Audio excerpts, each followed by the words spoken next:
जय सच्चिदानंद. आपल्या सर्वांच्या अंतरंगात वसलेल्या परमात्म्याला अत्यंत भक्तिपूर्वक अभेद्य भावाने नमस्कार नमस्कार नमस्कार. जय सच्चिदानंद. हे दादा भगवान म्हणजे कोणत्याही व्यक्तीला हे पोचत नाहीये. ते नेहमी म्हणायचे की हे शरीर ते भगवान नाही. शरीर तर पंचमहाभूतांचं बनलंय. एक दिवस त्या पंचमहाभूतात विलीन होऊन जाईल. आणि भगवान तर अंतरंगातील आत्मा, त्यालाच दादा भगवान म्हणायचे. आणि मी तर ज्ञानी पुरुष आहे. भगवान म्हणजे प्रत्येक जीवमात्रात जो आत्मा तोच भगवान आहे, तोच परमात्मा आहे. पण त्याबाबतची अज्ञानता आहे, तोवर आपण अज्ञानी असतो. आणि भगवंतांच्या स्वरूपाचं ज्ञान झाल्यावर, अंतरंगातील भगवानाचा साक्षात्कार झाल्यावर तो स्वतः ज्ञानी होतो. तो स्वयं ज्ञानी पुरुष आहे. जे श्रीकृष्णाने गीतेत सांगितलं ना की ज्ञानी त्यांना ओळखा. ज्ञानी तेच मला सगळ्यात प्रिय आहेत. ज्ञानींमध्ये आणि माझ्यात काही फरक नाही आहे. थोडं म्हणजे त्या लेवलचे हे ज्ञानी पुरुष आहेत. आणि त्यांनाही लहानपणापासून ही जिज्ञासा होती की हे जगत कोणी बनवलं, भगवान कुठे आहे, दुनिया कशी चालली आहे, आत्मा काय आहे, परमात्मा काय आहे, कर्म बंधन हे कसं सुरू होतं, कर्मांपासून मुक्ती कशी मिळवायची, ह्याला जगातली वास्तविकता म्हटलं जातं. ह्या संसारात दोन प्रकारच्या गोष्टी आहेत. एक धर्म आहे, कथा जीवनचरित्र आहे. आणि दुसरीकडे तत्वाच्या गोष्टी आहेत. त्यात ह्यांचा असा शोध होता की तत्व मार्गाची हकीकत काय, जगातलं वास्तव काय आहे. 1958 जेव्हा ज्ञान प्रकट झालं तेव्हा सगळ्या गोष्टींचा अनुभव त्यांना आला. हे समजलं जगाचं वास्तव. आणि तेच ज्ञान त्यांच्या कृपेनेच आपल्याला प्राप्त होतं.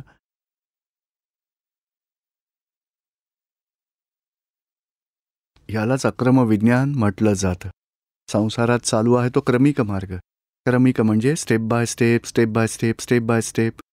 तप करा, त्याग करा, ध्यान करा, साधना करत करत करत आत्मसाक्षात्कार प्राप्तीपर्यंत पोहोचायचं. तोच मार्ग आहे. आणि दुसरा हा मार्ग कधी क्वचित प्रकट होत असतो. त्याला अक्रम मार्ग असं म्हटलं जातं. म्हणजे तप, त्याग, ध्यान, योगसाधनेशिवाय ज्ञानींच्या कृपेमुळेच आत्मसाक्षात्कार होत असतो. जसे कृष्ण भगवान होते, त्यांनी अर्जुनाकडून कोणताही त्याग नाही करून घेतला कधी. गीतेत सगळ्या गोष्टी सांगितल्यात. नामस्मरण श्रेष्ठ आहे, भक्ती श्रेष्ठ आहे, वैराग्य श्रेष्ठ आहे, ध्यान श्रेष्ठ आहे, योगसाधना श्रेष्ठ आहे. पण अर्जुनाकडून काही करून नाही घेतलं. नाही द्रौपदीला सोडलं, ना राजत्याग करवला, नाही लढाई टाळली. त्याला असं ज्ञान दिलं, तू अर्जुन नाही, स्वतःच आत्मा आहेस. आत्मवत सर्व भूतेषु, प्रत्येकाला आत्मस्वरूपात पाहावं अशी दृष्टी त्याला दिली, दिव्य चक्षु. स्वतःसाठी पण हे सांगितलं की अर्जुन, तू ज्याला कृष्ण म्हणतोयस ते माझं स्वरूप नाहीये. मी तर आतून अविनाशी तत्व आत्मा स्वरूप आहे. आणि ती दृष्टी अर्जुनाला प्राप्त झाली. सगळी लढाई लढूनही, कर्म करत असूनही अकर्मदशा प्राप्त झाली. आणि अर्जुनाने त्याच जन्मामध्ये मोक्षगती प्राप्त केली. जेव्हा ज्ञानी असतात तेव्हा मंत्र करा, पाठ वाचा, क्रिया करा, ध्यान करा, काही करून नाही घेत. ते ज्ञान देतात. म्हणजे देहापासून तुम्ही कसे वेगळे आहात, आत्मा, आणि हे चालवणारा कोण आहे, शिवाय आत्मभावात कसं राहायचं. खरं तर जीवनातील कर्म फळं तर आपल्याला भोगावीच लागतील. आतून नवी कर्म बनू नयेत आणि आत्म्याच्या जागृतीत आपण कसं राहावं, ते असे हे जे ज्ञानी असतात तेच मार्ग दाखवतात. श्रीकृष्णाने अर्जुनाला तोच मार्ग दाखवला. वशिष्ठ मुनींनी रामचंद्राला त्याच मार्गाची प्राप्ती करवली. आपण स्वतःच ब्रह्म आहात, स्वतःच परब्रह्म आहात. जगत स्वयंभू आहे, अनादी अनंत आहे. त्याच्याकडून काही मंत्र जप क्रिया ध्यान काही नाही करून घेतलं. त्यांना ज्ञान दिलं होतं. योग वशिष्ठात खूप सगळ्या गोष्टी सांगितल्या आहेत अध्यात्म विज्ञानाच्या. जीवाचा आणि शिवाचा भेद मिटला. चिदानंद रूपो शिवोहम शिवोहम, म्हणजे शेवटी तेच तर प्राप्त करायचं आहे. स्वतःच्या शिवस्वरूपाचा अनुभव. म्हणजे मूळ पुरुषांचं पाहिलं तर त्यांनी कधीच एवढा त्याग करा एवढं तप करा असं सांगितलं नाही आहे. जेव्हा प्रत्यक्ष होते तरीही बाकी सगळ्या जगासाठी सांगितलं की बाबा जीवनात परिग्रह सोडा, ममता सुटेल, अहंकार सुटेल, क्रोध माया मान लोभ रागद्वेष सोडत सोडत आत्म्याची प्राप्ती करा. पण तो धर्माचा मार्ग आहे. जेव्हा प्रत्यक्ष असतात तेव्हा कृपेमुळेच आत्मजागृती प्राप्त होत असते. महावीर भगवंतांनी तोच मार्ग सांगितलाय. सम्यक दर्शन प्राप्त करा, सम्यक ज्ञान सम्यक चारित्र्य तोच मोक्ष मार्ग आहे. सम्यक म्हणजे अविनाशी आत्म्याचा साक्षात्कार प्राप्त करा. मिथ्या म्हणजे विनाशी गोष्टींचा मोह ठेवू नका, अविनाशीचा साक्षात्कार प्राप्त करा. म्हणजे मूळ पुरुषांचा विचार एकसारखाच आहे. मी स्वतः कोण आहे, सेल्फ रिअलायझेशन करणं. म्हणजे दादा भगवंतांनी हेच सांगितलं की आपण कोण आहोत हे ओळखा. म्हणजे तेवढंच महत्त्वाचं आहे. हे चालवणारा कोण आहे, हे कर्तं कोण आहे, कर्ता कोण आहे ते ओळखा. जोवर ते ओळखत नाही तोपर्यंत अहंकार सुटत नाही. अहंकार आहे तोपर्यंत कर्ताभाव आहे. कर्ताभावाने कर्मबंधन चालूच राहतं. मी केलं अहंकार केला की तिथवर कर्म बंधन चालूच राहणार आहे. आणि कर्मबंधन झाल्यावर कर्माची फळं भोगण्यासाठी संसारात जन्मजन्मांतरीच्या चक्रात आपण अडकावणारच. कर्मबंध कशी होतील, कर्म स्टॉप कशी होतील त्याचा दादा भगवंतांनी मार्ग सांगितलाय. त्याला अध्यात्म विज्ञान म्हटलं जातं. धर्म आणि अध्यात्मात खूपच अंतर आहे. धर्म म्हणजे वाईट सोडा, चांगलं धरा, अशुभाचा त्याग करा, शुभाला ग्रहण करा, त्याला धर्म म्हटलं जातं. आणि अध्यात्मात शुभ आणि अशुभ, पुण्य आणि पाप दोन्हीही सोडून आत्मसाक्षात्काराची प्राप्ती करणं, सेल्फ रिअलायझेशन प्राप्त करणं. अशा वेळी पाप आणि पुण्य दोन्ही कर्म बांधलीच जात नाहीत. तमाम कर्मांपासून मुक्ती मिळायला सुरुवात होते. त्यालाच अध्यात्म विज्ञान म्हटलं जातं. श्रीकृष्ण भगवानांनी महावीर भगवानांनी मूळ पुरुषांनी तर आत्म्याच्याच गोष्टी सांगितल्यात. नंतर जेव्हा मूळ पुरुष नसतील तेव्हा ऋषीमुनी सारे संत महंत आचार्य धर्माचा मार्ग सांगत राहतात.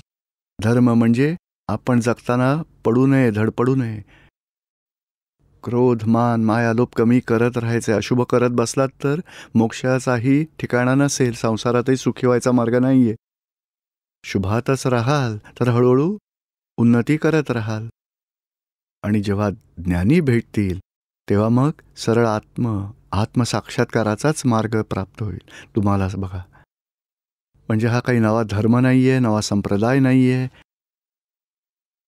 इथे कोणी स्वतः गुरु नसतात, स्वतः भगवानही नाही आहेत. ते तर म्हटलंच आहे की मी तर लघुत्तम पुरुष आहे, मी गुरु कधी झालेलोच नाही आणि होणारही नाही. दादाजी कायमच सांगायचे की मी आत्म्यातच राहतो, सगळ्यांना आत्म्यात नेऊन वसवतो. मग कोण आत्मा कोणाचा गुरु, कोण आत्मा कोणाचा शिष्य. इथे गुरु शिष्याचा भेदही अजिबात नाही आहे. इथे अभेद्यता आहे. म्हणजे आपण जसे आत्मा आहात तसंच मीही आत्मा आहे, वेगळेपणा नाही आहे. आणि असे भगवान नसतात. भगवान तर अंतरंगातील आत्म्यातूनच भगवान सांगितले गेले.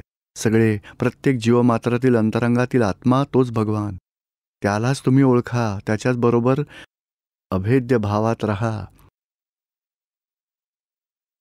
म्हणजे नवा धर्म नाही, नवा संप्रदाय नाही, पण मूळ वस्तूच्या प्राप्तीचा हा मार्ग आहे, जे सर्व धर्माच्या भगवंतांनी सांगितलं आहे. तेच त्यांनी प्राप्त केलं होतं आणि लोकांनाही त्यांनी तोच मार्ग सांगितला की बाबांनो आत्मसाक्षात्काराची प्राप्ती करा. म्हणजे तोच हा मार्ग आहे. बघा, इथे खूपदा प्रश्नोत्तराचा सत्संग ठेवला जातो, जेणेकरून आपल्या जीवनात आपण काही ना काही धर्म भक्ती साधना केलेली असते. बघा, म्हणजे म्हणजे काही ना काही केलं तर तिथून आपण कसं अध्यात्म मार्गावर पुढे जायचं आणि आपल्या मोक्षाचा मार्ग पूर्ण करायचा त्याची समज द्यायला हा सत्संग आहे. तुम्ही नक्कीच प्रश्न विचारू शकता जेणेकरून आपण अध्यात्मात कशी प्रगती करू शकू त्याची चावी मिळू शकते. जर कोणाला काही विचारायचं असेल तर नक्कीच विचारा. आपल्याकडे थोडे प्रश्न आले आहेत ते आता घेऊया. रमेश शेठ, डाल्टन, जॉर्जिया. जय सच्चिदानंद. मराठीमध्ये सांगू शकलात तर मराठीत बोला. मी मराठीत बोलू शकतो. खूपच छान. आता आमच्या मोठ्या मुलाची जी बायको आहे ती आम्हाला विचारत असते की आपण आतापर्यंत कृष्ण भगवानांची भक्ती करत होतात, पण आता आपण दादा भगवानांची भक्ती करताय, तर त्यांना कसं समजवावं की की आम्ही का दादा भगवानांची भक्ती करतोय ते. आल्यात का इथे? इथे नाही, ती नाही आल्या. आता त्यांना हेच सांगायचं की कृष्ण भगवान तुम्ही कोणाला म्हणता? आपण कृष्ण भगवान मुरली वाजवणाऱ्याला म्हणतो, सुदर्शन चक्र असणाऱ्याला म्हणतो, का चक्रधारी बाळकृष्णाला म्हणतो का? त्यांना तत्वरूपात ओळखायला हवं. दादा भगवानांनी हे सांगितलंय. आपण दादा भगवानांची भक्ती म्हणजे कृष्ण भगवंतांच्या तत्वस्वरूपाची भक्ती सुरू केली आहे. म्हणजे श्रीकृष्ण भगवानांपासून काही वेगळेपणा नाही. हा कोणी नवा धर्म नाही. म्हणजे जैन धर्म जसा आहे किंवा आपला कृष्ण भगवानानं सोडून दिला असं काही नाही. कृष्ण भगवानांनी जे अर्जुनाला ज्ञान दिलं होतं ते ज्ञान आपल्याला प्राप्त झालं तर मग काय नुकसान होणार आहे? आणि जी दृष्टी अर्जुनाला प्राप्त झाली ती दृष्टी आपल्याला मिळाली तर काय नुकसान होणार? म्हणजे खरी गोष्ट समजून घ्या, आपण कृष्ण भगवानांच्या रिलेटिव्ह स्वरूपाची भक्ती करतोय. मुरलीवाले असतील किंवा राधाकृष्ण आहेत किंवा चक्रधारी आहेत, पण त्यांचं रिअल स्वरूप श्रीकृष्णानं अर्जुनाला सांगितलं की रिअल स्वरूप माझं ओळख, अविनाशी तत्वस्वरूपात मला ओळख. ती आपल्यालाही दृष्टी प्राप्त होते आणि आपल्याला तसा अनुभवही इथे येतो. म्हणूनच आम्ही दादा भगवानांच्या जवळ गेल्यामुळे आपल्याला खरंच कृष्ण भगवानांचा साक्षात्कार झाला. नाहीतर पूर्ण आयुष्य आपण फक्त कृष्ण भगवानांची भक्ती करत राहिलो असतो. आपले रागद्वेष कमी झाले नसते, क्रोध, मान, माया, लोभ, मोह कमी झाले नसते, अहंकार, ममता कमी नसती झाली. इथे ते सगळं गळून गेल्याचा अनुभव येतो आपल्याला. आणि बेस्ट म्हणजे निरुमांची कॅसेट आहे कृष्ण भगवंतांवरची, कमीत कमी 10-15 आहेत त्या वेगवेगळ्या. म्हणजे श्रीकृष्णाने भगवद्गीतेत जो उपदेश केला आहे त्याचा ह्या जन्मात आपण कसा उपयोग करून घेऊ शकतो सगळं काही सांगितलं आहे. नक्कीच एकदा मोकळ्या मनाने बघा की काय होत आहे, समजून घेऊ द्या. तर मग त्यांनाही समजेल की नाही हे कृष्ण भगवानांपेक्षा वेगळं नाही आहे. त्यामुळे आपण कृष्ण भगवानांची जास्त आणि खरी भक्ती करणं सुरू केलं पाहिजे. नाहीतर आधी परोक्ष भक्ती होती, की प्रत्यक्ष भक्ती सुरू झाली, पराभक्ती. दुसरा प्रश्न असा आहे की ज्या मुलांचा इथे जन्म झालाय त्या लोकांना, मुलांना कसं समजवायचं की त्यांनी ही ज्ञान घ्यावं दादा भगवानांचं. आधी नवरा बायकोमध्ये प्रेम असायला हवं. नवरा बायको एकमेकांबरोबर सतत क्लेश करतील, क्रोध करतील, द्वेष करतील किंवा एकमेकांबरोबर आर्ग्युमेंट्स करत राहतील तर मुलं बघत राहतील. सत्संगाला जातात पण सुधारले नाहीत. व्यवहार एवढा चांगला व्हायला पाहिजे.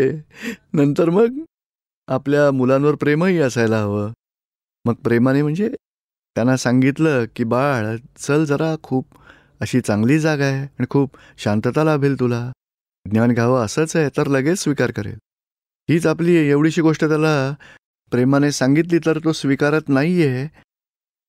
कारण आपण इतर सगळ्या गोष्टी त्याला सांगून डिस्टर्ब करून ठेवलेलं आहे. पण प्रेमाने जर आपण त्याच्याबरोबर व्यवहार केला असतात तर एखादी गोष्ट ऐकून नक्की झाला असता. आता काय करू शकता बघा, आधी नवरा बायकोमध्ये क्लेश होणार नाही अशी जागृती ठेवा. आणि मुलांना आजवर जर काही दुःख दिलं असेल, कधी आर्ग्युमेंट्स केली असतील, कधी दुःख पोचवलं आहे, कधी आग्रह केला आहे, कधी अपेक्षा पूर्ण झाली नाही तर आपण क्रोधित झालो असू तर सगळ्याचं प्रतिक्रमण करा आणि भावना ठेवा आणि त्यांच्यातल्या शुद्धात्म्याला प्रार्थना करा की हेही सत्संगात यावेत, आत्म्याचं ज्ञान प्राप्त करावेत. आपण जेव्हा अज्ञानी होतो तेव्हापर्यंत आपल्याला काहीच नव्हतं बघा. खूप सगळ्या चुका केल्या, आता ज्ञान मिळालं तर आपण आपल्या चुकांमधून सुधारायचं आहे की नाही. आता आपण दुःख द्यायचं नाही आहे कोणाला, आणि कोणाला दुःख दिलं तर माफी मागायची मनातल्या मनात, आणि हळूहळू शुद्धात्म्याला प्रार्थना करून हे सांगायचं की बघ आता जवळ आहोत, चला सत्संगात जरूर या आणि ज्ञान प्राप्त करून घ्या. तर खूप सगळे लोक असे आईवडील सांगतात मुलांना, येतात, मग हळूहळू ज्ञानही घेतात आणि जीवनात शांतीचा अनुभवही मिळवतात. आणखी एक प्रश्न आहे की जे आपण पांढरे कपडे परिधान करतो त्यामुळे आपल्या आयुष्यावर त्याचा काय परिणाम होतो? तो तर सामान्य भाव आहे, त्यामुळे जास्त काही होत नाही. पांढरे शुभ्र म्हणजे सात्विक असं म्हटलं जातं. बरं. इतर थोडं मौजेचं म्हटलं जातं, कलरफुल. हे थोडं सात्विक वाटतं. इतर काही जास्त फरक नाहीये. जय सच्चिदानंद. तांडव समदर्शी. इथे आम्ही लोक आपल्या प्रवचनात सहभागी आहोत. इथे 2 प्रकारचे लोक आहेत. आमचे फ्रेंड शिल्पाजी आणि रमेशजी. ही लोक खरोखरच चांगले सोल आहेत, खूपच चांगले लोक आहेत, आणि ती लोक निरंतर समाजातही आणि आमच्यावरही इन्फ्लुएन्स करतायत इथे जोडले जाण्यासाठी, आणि आम्हा लोकांना ह्यापासून खूप मोठा फायदा झालाय. प्रश्न माझा खूपच सिंपल आहे. माझ्या वडिलांचा देहांत आजपासून 4 वर्षांपूर्वी झाला. ते आम्हाला खूप मानायचे, आम्ही पण त्यांना खूप मानायचो, आणि आज तर एक क्षणही, एक दिवसही असा नाहीये की त्यांची आठवण आली नाहीये. प्रश्न असा आहे की जी गार्डियन एंजलची गोष्ट सांगितली जाते की जे आत्मा शरीराचा त्याग करतात ते नंतर आपल्यावर प्रभाव टाकू शकतात का नाही, पहिला प्रश्न हा आहे. आणि दुसरा असा आहे की आपण लोक समाजात बघतो की आत्मा बोलवला जातो, म्हणजे लोक बोलवतात आत्म्याला, तेव्हा मनात ही भावना येते की काय आत्म्याची जी इंडिव्हिज्युअलिटी जी आहे ती शरीर सोडल्यावरही टिकून राहते का नाही राहू शकत. ह्याच 2 गोष्टींवर आपलं मत जाणून घ्यायचं खरी होतं गोष्ट आहे आम्हाला. की जेव्हा शेवटचे श्वास चालतात ना, हां तेव्हा ती बॉडी सोडण्याची वेळ येत असते. हां त्यावेळी की कॉझल बॉडी, इलेक्ट्रिकल बॉडी आणि pure soul leave this body, and according to causal body दुसरा जन्म आई वडील त्या आत्म्याला मिळतात ॲट ए टाइम. हां हे असं होतं बघा, इथून मुंबईला जन्म होणार असेल तर आत्मा एवढा लांब होतो विथ कॉझल बॉडी आणि इलेक्ट्रिकल बॉडी. एक हां. खांब इकडे असतो, दुसरा तिकडे आईच्या गर्भामध्ये पोचतो, आणि जेव्हा पोचतो नंतर हे सोडून देतो. म्हणजे तिकडे पोचल्यावर हे सुटतं ॲट ए टाइम. गर्भात स्थान प्राप्त करतो तोच आत्माला. आज जो आत्मा बोलवतात ती खूप वेगळी गोष्ट आहे. आणि आपल्याला जर असा काही अनुभव आला, म्हणजे आपले वडील किंवा मृत अशी एखादी व्यक्ती आपल्याला त्यांच्या आठवणी येतात, ते आपल्या रागद्वेषाच्या हिशोबाने, नाही की त्यांचा आत्मा आपल्या जवळ आलाय. तो आत्मा नाही येत खरं का? तरी येत नाही तो त्वरित दुसऱ्या गर्भात पोचलेला असतो. दुसरा जन्म तर तो घेतो. 9 महिन्यानंतर जन्मही होईल त्याचा, आणि नंतर जेव्हा त्यांना भेटू तेव्हा ओळखणारही नाही माझे वडील परत आलेत. हां आणि तेही ओळखणार नाही की हा पूर्वजन्मातला माझा मुलगा आहे. नातं काही पूर्ण झालं आहे, आणि या जन्मातल्या हिशोबाप्रमाणे पण अगदी जवळच्यात, पण अगदी रागद्वेषवाले कुठे ना कुठे निकटवर्तीय होतील, पण ओळखता नाही येणार. हे असे कोण बोलावलं आत्म्याला तर तो येणारही नाही. बरं, म्हणजे स्वतंत्र अस्तित्व त्यानंतर नाही उरत. खरं तर नाही राहू शकत. बरं, आणखी जसं आपल्याला आता कळतंय की ते इन्फ्लुएन्स सुद्धा नाही करू शकत नाही करू शकत. इतरांना. आपला मोह आहे, आपलं प्रेम आहे, आपल्याला आठवण येते, स्वप्नात येत राहतात. त्यामुळे असं वाटतं की आपल्याला त्यांच्यावर आपल्या प्रभाव पडतो किंवा काहीतरी मेसेज देतात. काही नाही अशी कल्पना आहे. बरं, खरं तर खूपदा ते देत नाहीत. ठीक आहे.